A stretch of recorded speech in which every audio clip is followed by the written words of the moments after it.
காவல்துறையினுடைய நடவடிக்கை அண்ணன் சீமான் அவர்களை பொறுத்தவரை அந்த வீட்டில் ஒட்டினது அதெல்லாம் நடந்து கொண்ட விதம் ஏற்புடையது அல்ல.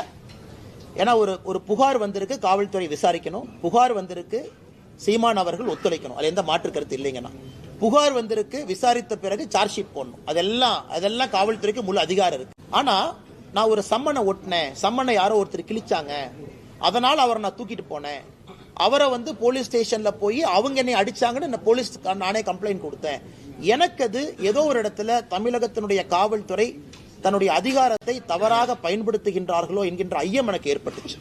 ஏன்னா சம்மனை பொறுத்த வரைக்கும் எக்ஸ்பிளைன் பண்றாங்க. ஏன்னா பல பேர் பல கருத்துக்கள் சொல்றாங்க. சம்மன் என்ன அப்படின்னா, ஒரு காவல்துறை அதிகாரியோ ஒரு கோர்ட்டோ யாராவது நான் விசாரிக்கணும், அவங்கள்ட்ட ஒரு இன்ஃபர்மேஷன் இருக்கு, நான் கேதர் பண்ணணும் அப்படின்னா சம்மன் பண்ணி வர சொல்லுவாங்க. நீங்கள் நானும் தொடர்ச்சியா அந்த சம்மனுக்கு போகல, முதல் சம்மன் கொடுப்பாங்க போகல, ரெண்டாவது சம்மன் கொடுப்பாங்க போகலைன்னா அது கோர்ட் மூலமாக வாரண்டா மாறும், அது பிடி வாரண்டாக மாறும். அப்ப கண்டிப்பா போடணும். இன்னைக்கு சம்மன்ஸ் எப்படி ஆகி போச்சுனாங்கன்னா, எந்த விதத்திலும் அனுப்பலாம், இமெயில் அனுப்பலாம், வாட்ஸ்அப்ல அனுப்பலாம். சீமான் அவர்களை போன்ற அரசியல் தலைவர்கள் எங்க இருந்தாலும் அந்த லோக்கல் கான்ஸ்டபிள் மூலமா மேடைக்கு சர்வ் பண்ணலாம். அவர் கிருஷ்ணகிரி தர்மபுரி பக்கத்தில் இருக்காருன்னா அங்க போய் சர்வ் பண்ணலாம். சோ வீட்டு வாசல்ல சர்வ் பண்றது எனக்கு புரியலீங்கன்னா, வீட்டுக்குள்ள போய் சீமான் அவர்கள் மனைவி கையில அந்த சம்மனை கொடுக்கலாம். அதான் முறை. வீட்டுக்குள்ள யார் இருக்காங்க அவங்க கையில சம்மனை கொடுத்து கையெழுத்து வாங்கி போட்டோ எடுத்துட்டு போவாங்க. நான் சம்மன் கொடுத்துட்டேன், நான் சம்மன் கொடுத்த பிறகு தப்பிச்சுட்டு போறாங்க அப்படின்னா அது வாரண்டா மாறும். இதுல எனக்கு ஆச்சரியம் என்னன்னா, கேட்ல ஒட்டுறது.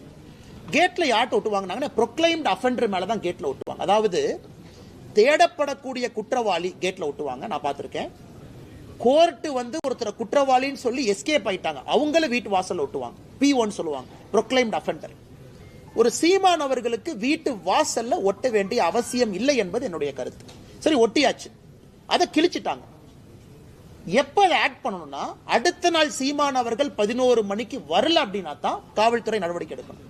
ஏன்னா நான் வீட்டுக்கு வந்தேன், நான் சம்மன் ஒட்டிட்டேன், காலைல 11 மணிக்கு வரணும்னு நான் சொல்லியிருக்கேன், நீ சம்மனை கிழிச்ச என்னமோ பண்ணிட்ட, அப்ப கிழிச்சாளுக்கு தெரியும் 11 மணின்னு.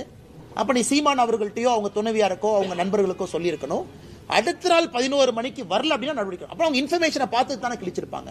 அதனால எனக்கு காவல்துறை நடந்து கொண்ட விதம், பத்திரிகையாளர்கள்ட்ட காவல்துறை நடந்து கொண்ட விதம், ஏன்னா யாரோ ஒருத்தர் அந்த பாதுகாவலர் ஒரு கன் எடுக்கிறார், நானும் பார்த்தேன், எக்ஸ் சர்வீஸ்மேன் கன் எடுக்கிறாங்க, அந்த பத்திரிகை நண்பர்கள் நீங்களும் படம் பிடிக்க போறீங்க, அங்கெல்லாம் தேவையில்லாத பல விஷயங்கள். அதனால் தமிழகத்தினுடைய டிஜிபி முதலமைச்சர் அவர்கள் சீமான் அவர்கள் மீது நடவடிக்கை எடுக்கணுமா, ஆதாரப்பூர்வமா அதை எடுத்துக்கங்க. ஏன்னா அவரும் தனி மனிதன் தான், விசாரணை பண்ணணுமா, அவருக்கு எந்த எக்ஸம்ஷனும் கிடையாது, அவரு விசாரணைக்கு போகணும், எல்லாம் ஓகே.